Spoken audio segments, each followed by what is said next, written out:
ഇതേ ബ്രെഡ് ഇട്ടുണ്ടാക്കിയൊരു പിസ്സയാണ് നിങ്ങൾ വിശ്വസിക്കുമോ? അതെന്നത്തെ നമ്മളെ റെസിപ്പി ബ്രെഡ് പിസ്സ കേട്ടോ. അതിനെന്ത് ചെയ്യുക, ബോൺലെസ് ചിക്കനിലേക്ക് കുറച്ച് മഞ്ഞൾപ്പൊടിയും ഉപ്പും കുരുമുളക് പൊടി ഇട്ടുകാണ്ടേ നല്ലോണം അങ്ങോട്ട് മസാല തേച്ച് വെക്കുക. ഇതൊരു 1/2 മണിക്കൂർ എന്ത് ചെയ്യണം, ഒന്നങ്ങോട്ട് റെസ്റ്റ് ചെയ്യാൻ വെച്ചാലിട്ടാ. ആ സമയം തന്നെ വേറൊരു ബൗളിലേക്ക് ഒരു 4 ബ്രെഡ് എടുത്തിട്ട് അതിൽക്കൊരു കോഴിമുട്ട അങ്ങോട്ട് പൊട്ടിച്ച് പാരുക. എന്നിട്ട് അതിക്ക് കുറച്ച് ഒരു 1/2 കപ്പ് റവയും ചേർത്ത് കൊടുക്കുക. പിന്നെ ഒരു ടേബിൾ സ്പൂൺ വെച്ചുകാണ്ടേ ഉപ്പും പഞ്ചസാരയും പിന്നെ സോഡപ്പൊടിയില്ലേ അതും കൂടി ചേർത്ത് കാണ്ടേ നല്ലോണം അങ്ങോട്ട് മിക്സ് ചെയ്ത് കൊടുക്കുക. ഒരു കപ്പ് പാലും കൂടി ആഡ് ചെയ്യാൻ മറക്കരുത് കേട്ടോ. ഇതേപോലെ എന്ത് ചെയ്യുക, അങ്ങോട്ട് കുഴച്ചെടുക്കുക. എന്നിട്ട് പിന്നെ ഇത് കുറച്ചു നേരം ഒന്ന് റെസ്റ്റ് ചെയ്യാൻ വെക്കണം കേട്ടോ.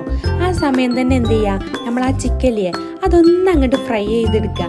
ഇനി വേറെ പാനിലെ കുറച്ച് നെയ്യ് ഒഴിച്ചെടുത്തുകാണ്ടേ നമ്മൾ നേരത്തെ ഉണ്ടാക്കി വെച്ച ഈ മിക്സില്ലേ ഇതേപോലെ അങ്ങോട്ട് പരത്തി കൊടുക്കുക. എന്നിട്ട് പിന്നെ നമ്മളിതിൽ ലോ ഫ്ലെയിമിലിട്ടുകാണ്ട് ഒന്നങ്ങോട്ട് കുക്ക് ചെയ്തെടുക്കണം കേട്ടോ.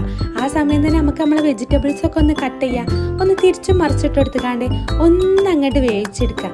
അപ്പോൾ എന്തോ ഒരു പാകമായി എന്ന് കണ്ടു കഴിഞ്ഞാൽ അതിൻ്റെ മേലെ എന്ത് ചെയ്യുക, സോസ് ഒന്നാണ്ട് ഒഴിച്ചെടുത്തുകാണ്ടേ എല്ലായിടത്തും അങ്ങോട്ട് പരത്തിക്കാളി അതേമാതിരി. എന്നിട്ട് അതിൻ്റെ മേലെ നമ്മൾ എന്ത് ചെയ്യുക, ചീസിൻ്റെ സ്ലൈസ് വെച്ചിട്ടാ. മൊസറല്ല ചീസായാൽ ഒന്നും കൂടിയും ബെറ്ററാണ്. എൻ്റെ അടുത്ത് ഇപ്പം അതില്ല. എന്നിട്ട് പിന്നെ നമ്മൾ എന്ത് ചെയ്യുക, ഈ ഓണിയനും ക്യാപ്സിക്കും ഒക്കെ ഒന്ന് എന്ത് ചെയ്യുക, ഒന്ന് ഇട്ടെടുക്കുക. ഇതിൻ്റെ മേലെ നമ്മൾ ചിക്കനും കൂടി വെച്ചെടുത്തുകാണ്ടേ കുറച്ചും കൂടി ചീസ് എന്ത് ചെയ്യുക, ഒന്ന് സ്ലൈസ് ചെയ്ത് കണ്ട് അങ്ങോട്ട് ഇട്ടെടുത്താളി. എന്നിട്ട് ഇത് കുക്ക് ചെയ്ത് വരുമ്പോൾ അതിൻ്റെ മേലെ കുറച്ച് പെപ്പർ പൊടിയും കൂടി ഇട്ടാൽ ഒന്നും കൂടി ഒന്ന് അലങ്കാരം. അപ്പം നിങ്ങൾ എന്തായാലും ഒന്ന് ഉണ്ടാക്കി നോക്കിയിട്ടോ. അപ്പോൾ ബൈ ബൈ.